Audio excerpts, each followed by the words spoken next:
Bismillah ar-Rahman ar-Rahim. Assalamu alaikum dear viewers, and welcome back to Women's View on Ahlulbayt TV, a show discussing Islam through the viewpoint of women. Now before we start, I would like to mention once again that this is a live call-in show. So if you would like to call in with your views or opinions, or if you just want to contribute to our discussion today, then please do call in with the number on the screen. Alternatively, you can email us at womensview@ahlulbayt.tv. That's womensview@ahlulbayt.tv. And if we get any messages come through text or the email, we'll be just choosing a selection of them and showing them at the bottom of the screen so you can check them out, viewers from around the world. Now, today's topic, if you were tuned in before the break, was young, successful Muslim women. Now, it's a topic that we should all discuss, as many women believe or may think that you cannot become successful and observe strict hijab or observe the proper full hijab, when in fact that's not true, and we will prove it today. But that's not true. So we're going to be discussing issues relating to that. I'm your host, Zahra Al Alawi, and today with me is Sister Salma Jaffer. Assalamu alaikum. Alaikum salam. Now, before the break, we talked about many interesting stuff. We mentioned about the articles that were printed recently about Muslim women, and many of them were using the words like oppressed or uneducated, or in terms of portraying us as if we are the individuals that sit at home, get covered up, and are not educated or don't seek education, when in fact we know that's not true. But just moving on, before I move on, I just wanted to mention something, because a few weeks ago a male called in, and he called in after we'd done a live show, and he said, I used to believe that women weren't educated and didn't have a sort of voice, or their voice didn't matter. And I don't know, he was talking in a patronizing way, as if a woman's voice doesn't matter. But I wanted to mention something, because in the Holy Quran, this surah has always struck me, and that was Surah 59, Al-Mujadila, the pleading woman. And I know many people may already know her story, but I'll just mention it again. It's about the woman that pleaded about, she complained about her husband, and her husband turned her away, and he said, Before in pre-Islamic Arabia, there was a concept that a man can easily turn away his wife, and that's it, she's divorced, he has no connection to her. And she went and complained about her husband. Now, when she complained, Allah revealed a whole surah just about her and about her story. And I wanted to mention this for a reason, because many people believe that a woman's voice is not important, or a woman's voice is, even if she complains or she says something, who cares, she's emotional. But in terms of that, a woman's voice is valued, and I think that many people should be aware, especially in our community, if they oppress a female, because oppression does happen, but that's not Islamic, it's cultural. So I think many men should be aware, and women, that if they oppress a woman, and if a woman complains, then Allah is listening, and Allah is the best of judges, and a woman's voice, it does matter. So I just wanted to mention that. Do you have any comments on that? No, that's just a very valid point there. Also, there is, the whole tragedy of Karbala that took place, and the amount of injustice that happened to the family, the household of the Holy Prophet. Bibi Zainab actually, spoke out to Yazid, about the whole injusticeness. Yeah. So again, she had nothing to do with Yazid, but she spoke out to him. So there, her voice was heard, and he was very sort of traumatized with her voice. Yeah. So women do have voice, and we need to, sort of go back 1400 years and try and pick the little, the facts that we have.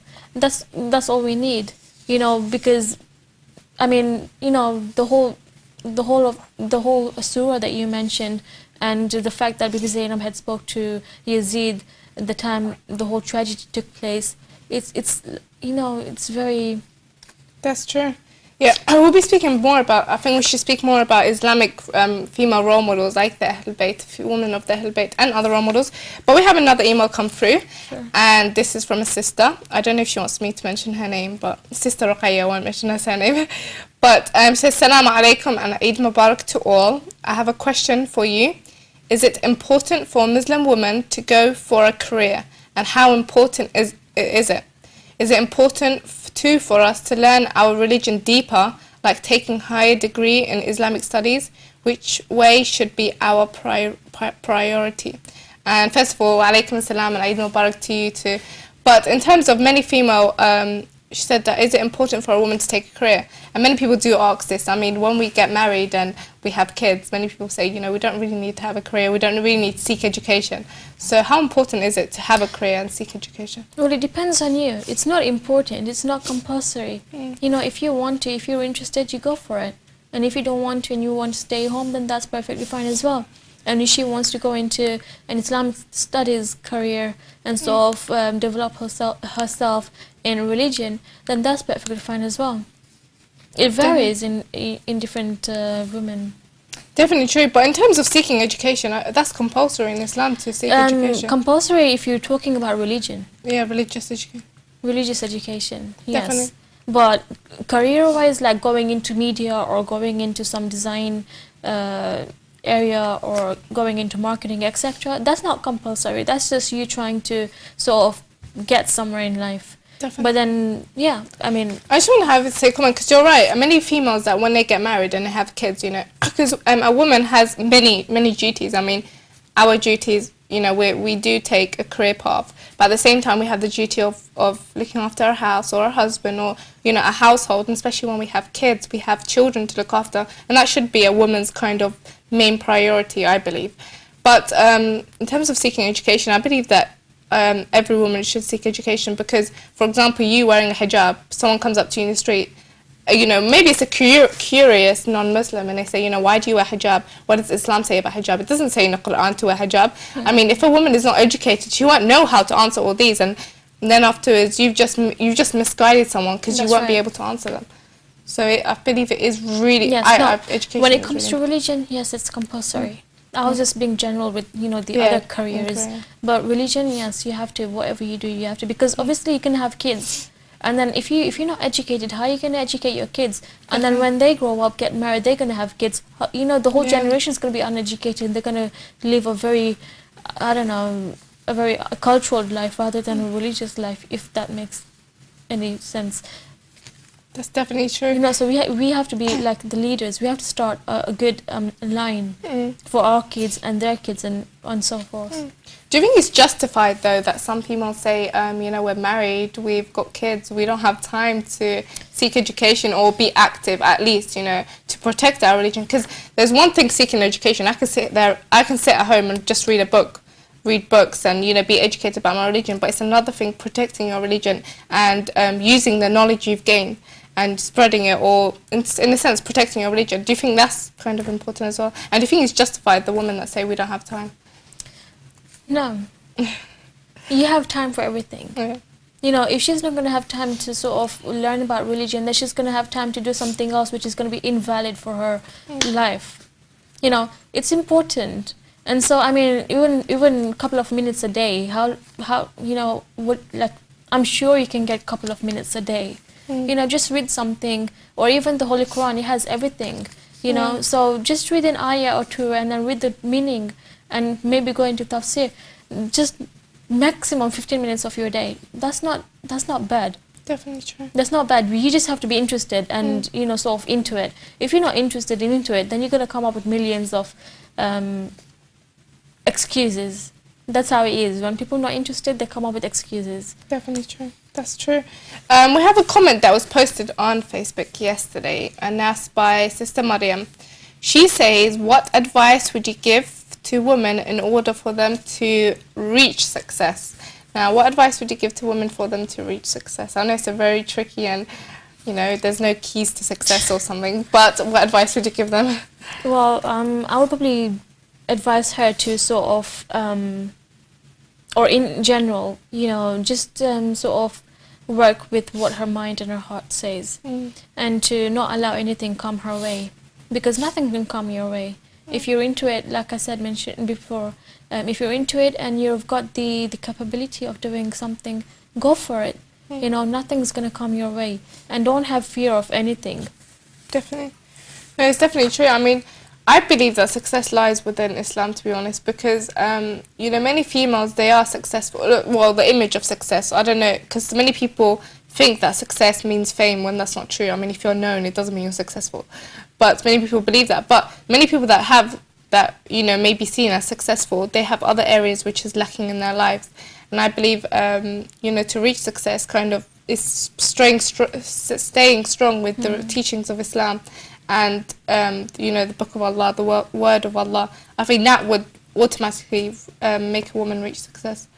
Would you agree with me? I totally agree with that. But yeah, definitely. But like we said, that when Islam came, it came with female role models. And I mean, it showed people that, because you know, before in pre-Islamic Arabia, people used to kill their daughters. When the mothers gave birth to daughters, they used to kill them. They're like, they're not worth it, you know, what are they going to bring us in life?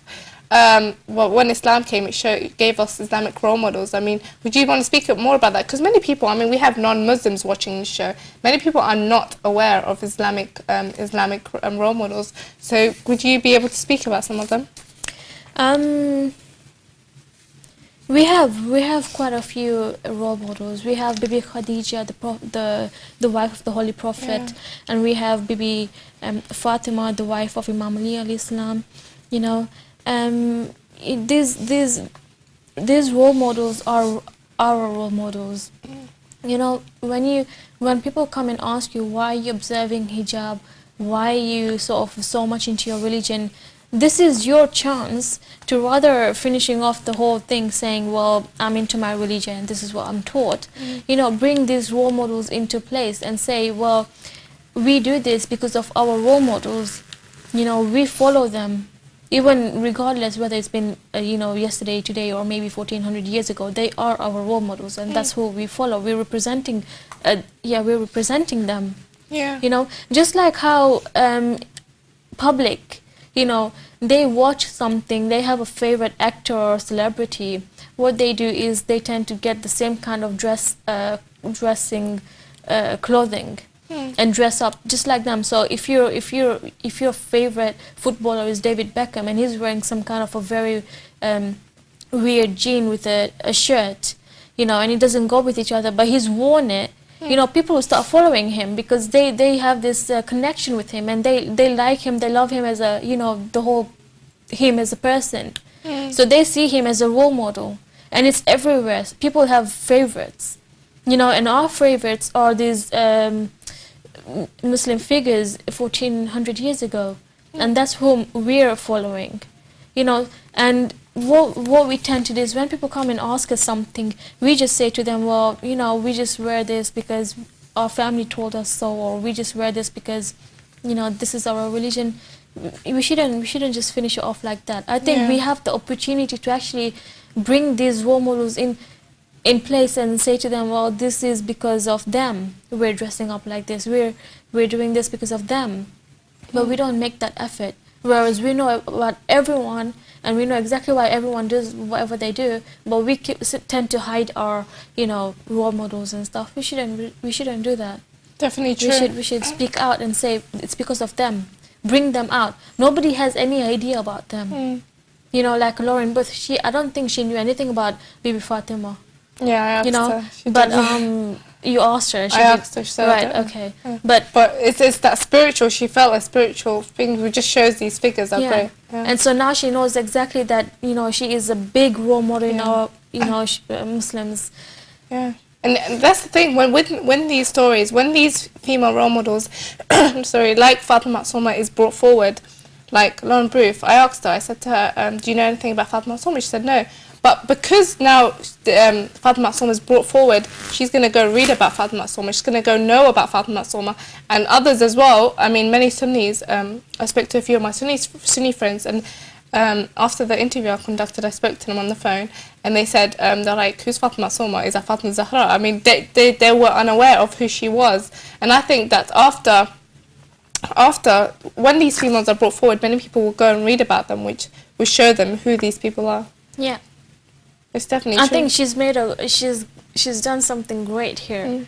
She's actually, you know, converting first from being a Catholic to a Muslim. But not that, but because everyone's aware of her, the whole thing is just brought out to the public. Yeah. And so everyone's going to be into it. Yeah. So she's done a great thing there, because now everyone's going to be aware of who Bibi Fatima Masuma is.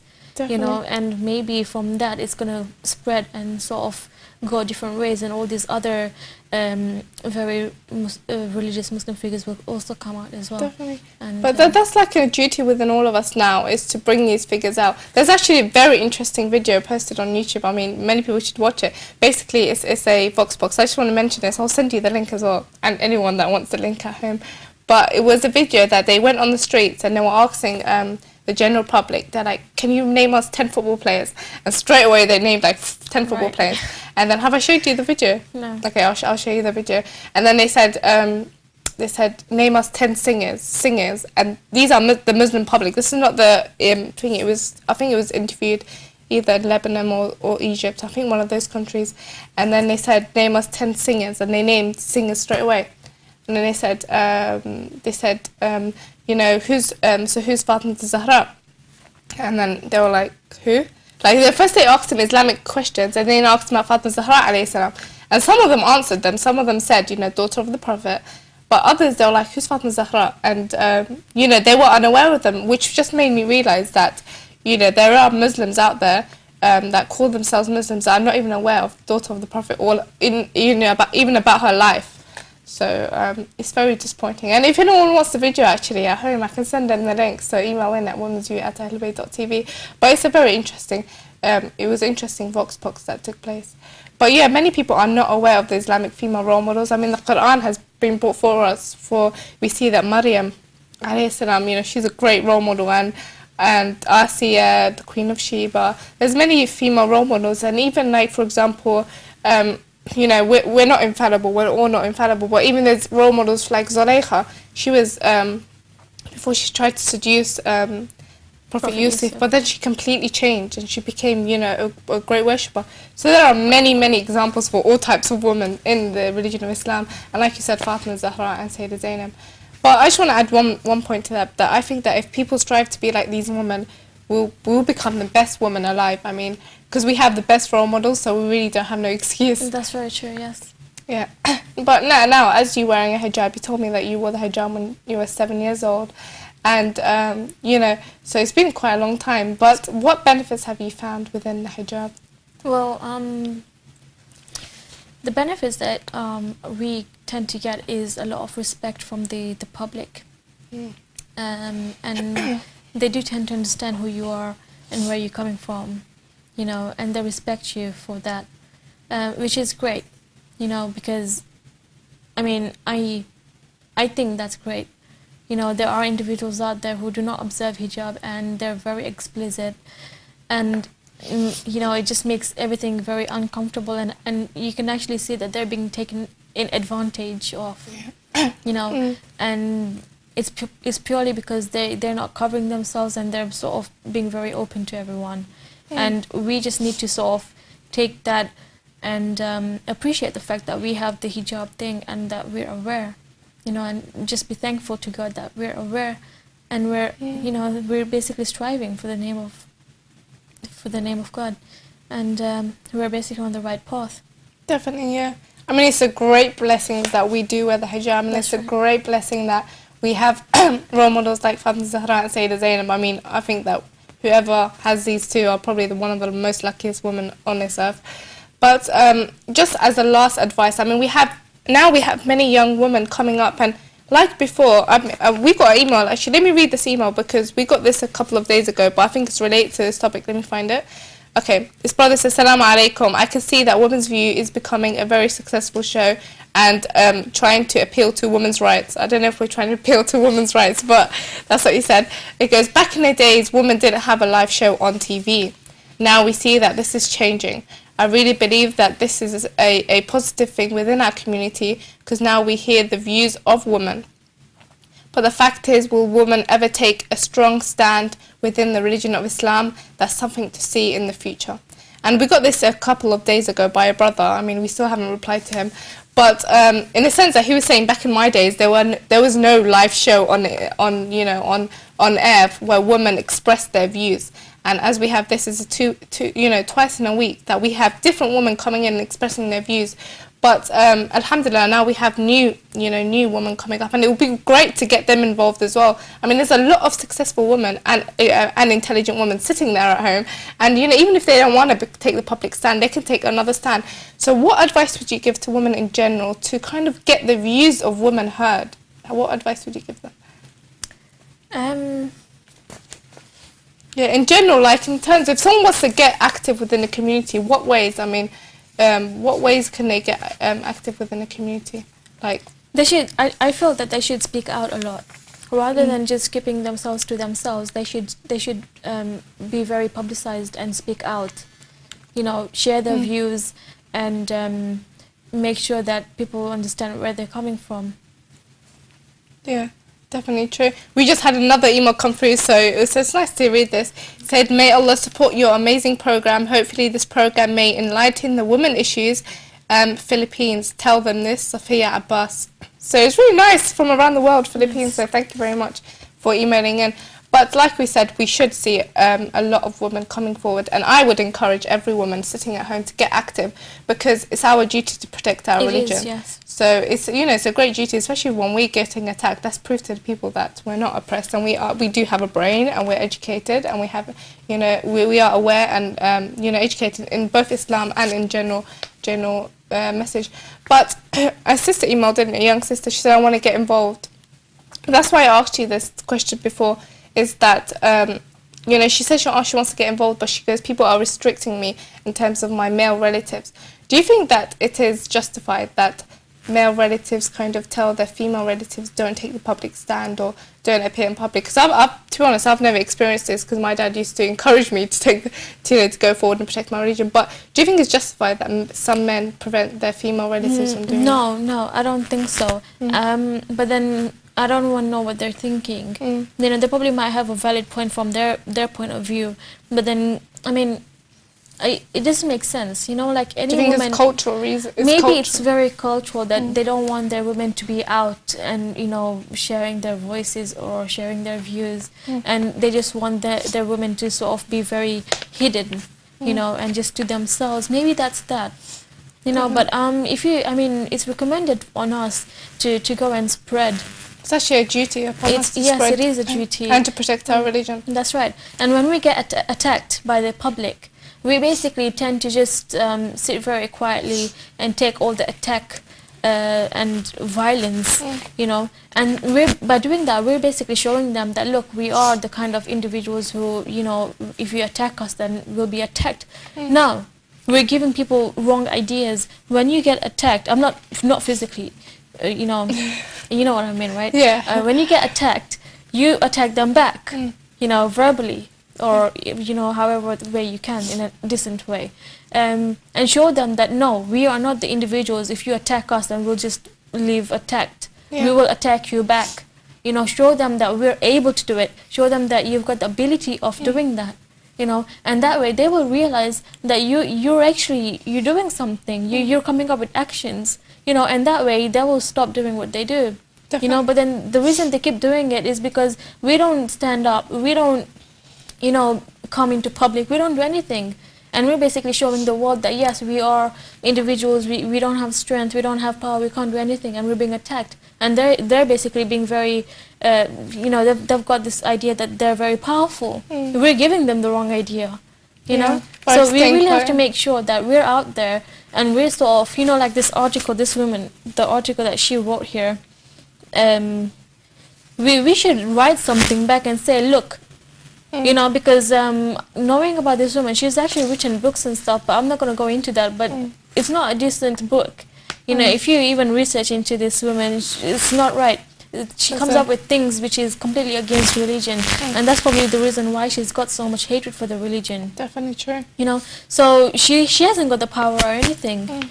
She's got no power over anything. Definitely. She's making it like she's got the power and she's got the words and everything. No, she hasn't. If we say something, she will definitely stop. Or at least rethink. So we have to make people know that we're able to do these things. So definitely. Being attacked, I wouldn't, I don't agree with that. Definitely. If you're attacked in any way, we have to make sure that we do something back and attack them back and show them that we Muslims, we can actually do things. We're not oppressed. We're not the kind of Muslims where we have no knowledge, we don't know what's happening in the world, we're living blindly. We're not living blindly. We've got two eyes, and we've got more power in our two eyes than anyone else.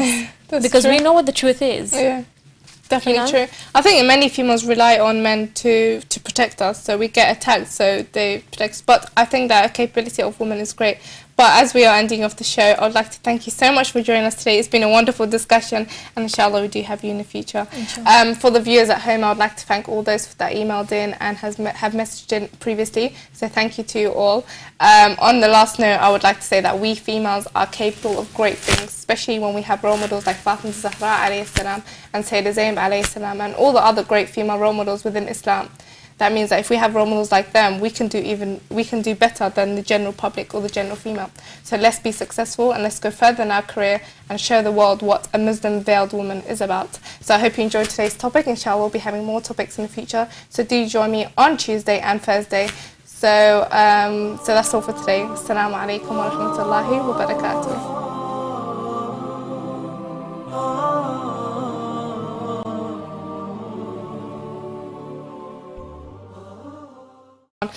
Before I move on, I just wanted to mention something, because a few weeks ago a male called in, and he called in after we'd done a live show, and he said, you know, I used to believe that women weren't educated and didn't have a sort of voice, or their voice didn't matter. And I don't know, he was talking in a patronizing way, as if a woman's voice doesn't matter.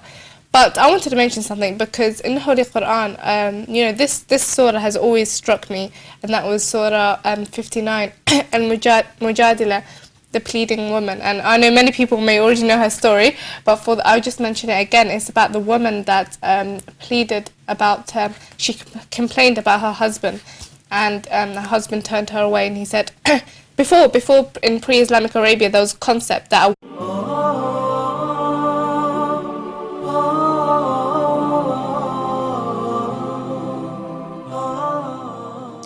Bismillah ar-Rahman ar-Rahim. Assalamu alaikum, dear viewers, and welcome back to Women's View on Ahlulbayt TV, a show discussing Islam through the viewpoint of women. Now, before we start, I would like to mention once again that this is a live call-in show. So if you would like to call in with your views or opinions, or if you just want to contribute to our discussion today, then please do call in with the number on the screen. Alternatively, you can email us at womensview@ahlulbayt.tv. That's womensview@ahlulbayt.tv. And if we get any messages come through text or the email, we'll be just choosing a selection of them and showing them at the bottom of the screen, so you can check them out, viewers from around the world. Valid point there. Also, there is, you know, the whole tragedy of Karbala that took place, and the amount of injustice that happened to the family, the household of the Holy Prophet. Bibi Zainab actually, you know, spoke out to Yazid, you know, about the whole injusticeness. Yeah. You know, so again, she had nothing to do with Yazid, but she spoke out to him. You know, so there, her voice was heard, and he was very sort of traumatized with her voice. Yeah. So women do have voice, and we need to, you know, sort of go back 1400 years and try and pick the little, you know, the facts that we have. That's all we need, you know, because I mean, you know, the whole surah. Now, today's topic, if you were tuned in before the break, was young, successful Muslim women. Now, you know, it's a topic that we should all discuss, as many women believe or may think that you cannot become successful and observe strict hijab or observe the proper full hijab, when in fact that's not true, and we will prove it today. But that's not true. So we're going to be discussing issues relating to that. I'm your host, Zahra Al Alawi, and today with me is Sister Salma Jaffer. Assalamu alaikum. Alaikum salam. Now, before the break, we talked about many interesting stuff. We mentioned about the articles that were printed recently about Muslim women, and many of them were using the words like oppressed or uneducated, or in terms of portraying us as if we are the individuals that sit at home, get covered up, and are not educated or don't seek education, when in fact we know that's not true. But just moving on, a man can easily turn away his wife, and that's it, she's divorced, you know, he has no connection to her. And she went and complained about her husband. Now, when she complained, Allah revealed a whole surah just about her and about her story. And I wanted to mention this for a reason, because many people believe that a woman's voice is not important, or a woman's voice is, you know, that you know, even if she complains or she says something, you know, who cares? She's emotional. But in terms of that, a woman's voice is valued, and I think that many people should be aware, especially in our community, if they oppress a female, because oppression does happen, but that's not Islamic, it's cultural. So I think many men should be aware, and women, that if they oppress a woman, and if a woman complains, then Allah is listening, and Allah is the best of you know, judges, and a woman's voice, it does matter. So I just wanted to mention that. Do you have any comments on that? No, that's just a very